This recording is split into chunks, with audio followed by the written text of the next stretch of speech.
സംസ്ഥാന ബിജെപിയിൽ പിടിമുറുക്കാൻ നീക്കവുമായി Rajeev Chandrasekhar. BJP IT media convener സ്ഥാനങ്ങളിൽ നിന്ന് കെ സുരേന്ദ്രന്റെ വിശ്വസ്തരെ മാറ്റി. പകരം ചുമതല നൽകിയത് രാജീവ് ചന്ദ്രശേഖറിന്റെ വിശ്വസ്തൻ അനൂപ് ആന്റണിക്കാണ്. ജനറൽ സെക്രട്ടറി, വൈസ് പ്രസിഡന്റ് സ്ഥാനങ്ങളിലും വിശ്വസ്തരെ നിയമിക്കാനാണ് രാജീവ് ചന്ദ്രശേഖർ ഒരുങ്ങുന്നത്.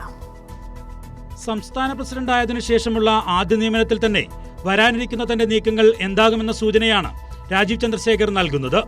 മുൻ പ്രസിഡന്റ് കെ സുരേന്ദ്രന്റെ വിശ്വസ്തരെ നീക്കിയാണ് രാജീവ് ചന്ദ്രശേഖർ പാർട്ടിയിലെ ആദ്യ നിയമനം നടത്തിയത്.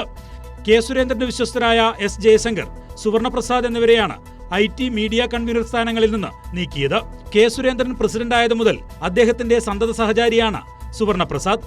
പ്രധാന സ്ഥാനങ്ങളിൽ തന്റെ വിശ്വസ്തരെ നിയോഗിച്ച് മുതിർന്ന നേതാക്കളിൽ നിന്നും പാർട്ടിയെ വരുതിയിലാക്കാനാണ് രാജീവ് ചന്ദ്രശേഖരന്റെ പുതിയ നീക്കം. ചുമതലയേറ്റതിന് പിന്നാലെ സംസ്ഥാന കമ്മിറ്റി ഓഫീസിൽ നടന്ന തമ്മിൽത്തല്ല് പുറത്തുവന്നതിൽ കടുത്ത അതൃപ്തി രാജീവ് ചന്ദ്രശേഖർ നേതാക്കളെ അറിയിച്ചിരുന്നു. കൈരളി ന്യൂസാണ് തമ്മിൽത്തല്ലിലെ പരാതിയുടെ പകർപ്പുൾപ്പെടെയുള്ള വാർത്ത പുറത്തുവിട്ടത്. ജനറൽ സെക്രട്ടറി, വൈസ് പ്രസിഡന്റ് പ്രഖ്യാപനത്തിലും ഇതേ ഇടപെടൽ ഉണ്ടാകുമെന്നാണ് രാജീവ് ചന്ദ്രശേഖർ നൽകുന്ന സൂചന. അടുത്ത കാലത്തായി മറ്റ് പാർട്ടികളിൽ നിന്ന് എത്തിയവരെ ഭാരവാഹികളാക്കി തനിക്കൊപ്പം നിർത്താനും രാജീവ് ലക്ഷ്യമിടുന്നുണ്ട്. അങ്ങനെയെങ്കിൽ ഏതു വിധേനയും അത് പ്രതിരോധിക്കാനാണ് BJPയിലെ പ്രബല വിഭാഗം നേതാക്കളുടെ തീരുമാനം. കൈരളി ന്യൂസ്, തിരുവനന്തപുരം.